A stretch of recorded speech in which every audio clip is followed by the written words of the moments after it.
about faces, bright and early for the daily races, going nowhere, going nowhere.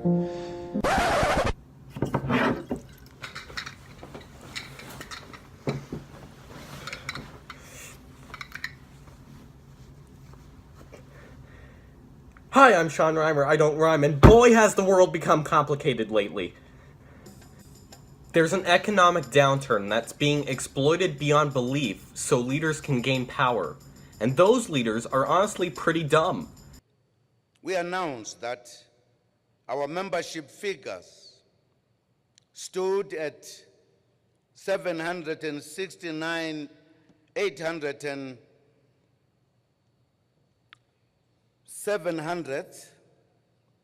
listen properly, 769,820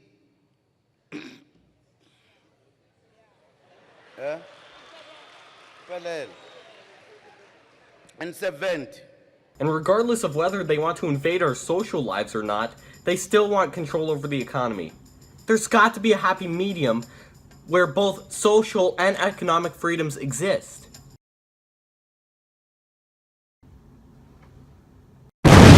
Gah! Huh. Classic liberalism. Let's talk about it. The core of classical liberalism revolves around the idea of the freedom of individuals, including the freedom of religion, speech, press, assembly, and markets, as well as unlimited government. Now, this does sound very vague considering how many different interpretations of liberalism there are today, but remember, the classic and classical liberalism. This is the bare-bones structure that liberalism today tries to follow.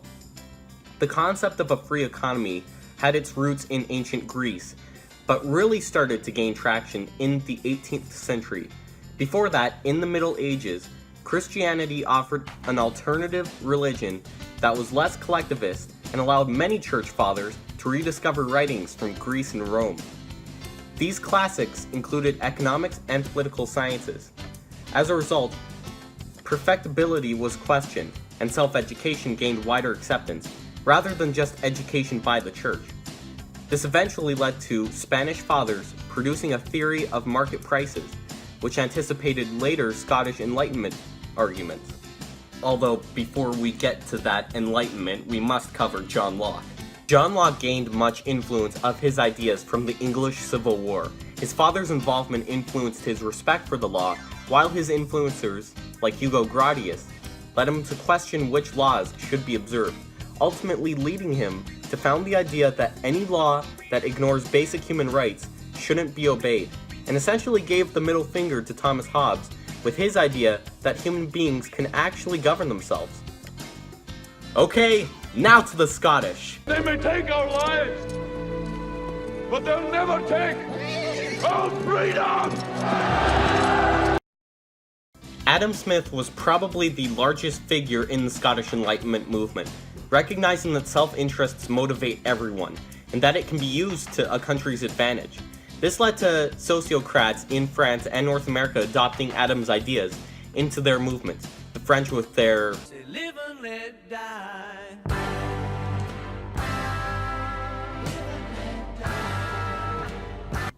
No, Paul McCartney. Not Live and Let Die, it's Live and Let Live. I like the movie though, good movie. And the Americans with their Declaration of Independence.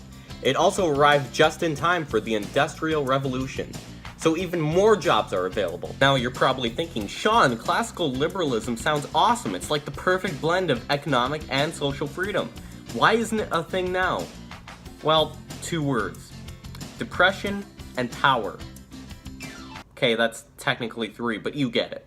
During the 1750s, King Louis XV was convinced to lift trade restrictions and give independence to certain markets after a very expensive 7 years war with Britain.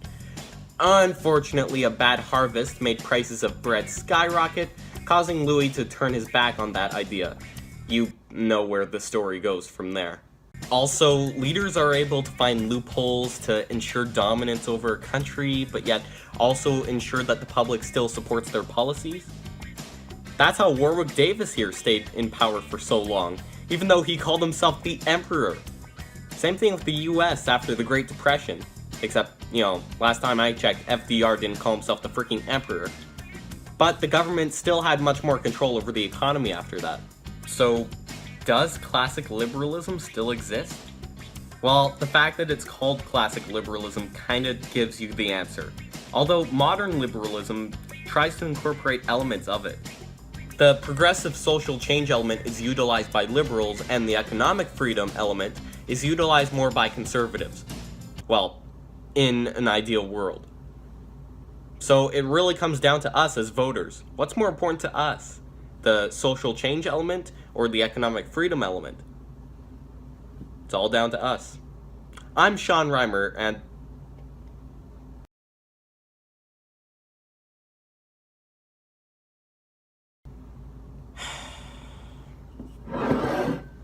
shut up, Trump. Freedom lets you down.